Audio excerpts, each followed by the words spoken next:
Hello people, ನೀವು ಯಾವತ್ತಾದರೂ imagine ಮಾಡಿದ್ದೀರಾ ಇಷ್ಟು ಬ್ಯುಸಿ ವರ್ಲ್ಡಿಂದ ಕಾಮ್ ಆ್ಯಂಡ್ ನಾಸ್ಟಾಲಜಿಯಾ ವರ್ಲ್ಡ್ಗೆ ಹೋದರೆ ಹೇಗಿರುತ್ತೆ ಅಂತ?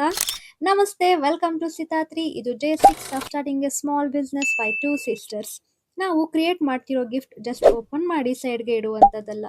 It's something you can wear, you can keep. And ಇದು ನಿಮ್ಮ ಲೈಫ್ನ ಸ್ಪೆಷಲ್ ವ್ಯಕ್ತಿನ ನೆನಪಿಸುವಂಥದ್ದು. ಇದು ಮೆಷಿನ್ ಮೇಡ್ ಅಲ್ಲ, ಹ್ಯಾಂಡ್ ಮೇಡ್ ವಿತ್ ಲವ್. ಇದರಲ್ಲಿ we choose things that stay, no plastic, only reusable pieces that grow old with your memories. And ಇದರೊಳಗೆ little surprises ಇವೆ.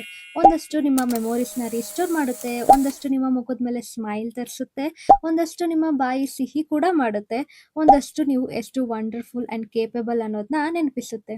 ಈ ಲಿಟಲ್ ಸರ್ಪ್ರೈಸಸ್ನೆಲ್ಲ ಒಂದು ಬಾಕ್ಸಲ್ಲಿ ಹಾಕ್ಕೊಡ್ತೀವಿ. ಆ ಬಾಕ್ಸ್ನ ನೀವು ರೀಯೂಸ್ ಮಾಡ್ಬೋದು. ಹೇಗೆ ಅಂದರೆ ಲಿಟಲ್ ಥಿಂಗ್ಸ್ನ ಸ್ಟೋರ್ ಮಾಡ್ಬೋದು. It gives you aesthetic feeling and ಅದನ್ನ a part of your daily life ಆಗಿ ಕೂಡ ಯೂಸ್ ಮಾಡ್ಕೋಬಹುದು. ನೀವು ಇದನ್ನ birthdays, apologies, long distance couples and friendship, ಅಮ್ಮ, ತಂಗಿ ಇಲ್ಲ ಅಕ್ಕ, ಮೇನ್ಲಿ ಸೆಲ್ಫ್ ಲವ್ ಗಿಫ್ಟ್ ಬಾಕ್ಸ್ಗಳಾಗಿ ಕೊಡ್ಬೋದು. ಈ ಬಾಕ್ಸ್ ಭಾವನೆಗಳನ್ನೇ ಗಿಫ್ಟ್ ಆಗಿ ಬದಲಾಯಿಸೋ ಜಾಗ. ನೀವು ಕೊಡೋ ಗಿಫ್ಟ್ ಅವರಿಗೆ ಇಂದಿಗೂ ಮತ್ತು ನಾಳೆಯ ನೆನಪುಗಳಿಗೆ.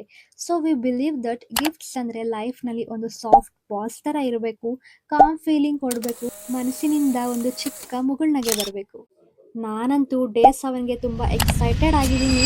R you also excited to see our product? Next launch ವಿಡಿಯೋನ ಮಿಸ್ ಮಾಡೋಕ್ಕೆ ಹೋಗಬೇಡಿ ಆ್ಯಂಡ್ ಫಾಲೋ ಮಾಡೋದನ್ನ ಕೂಡ ಮರಿಬೇಡಿ. Stay tune for next video. Bye.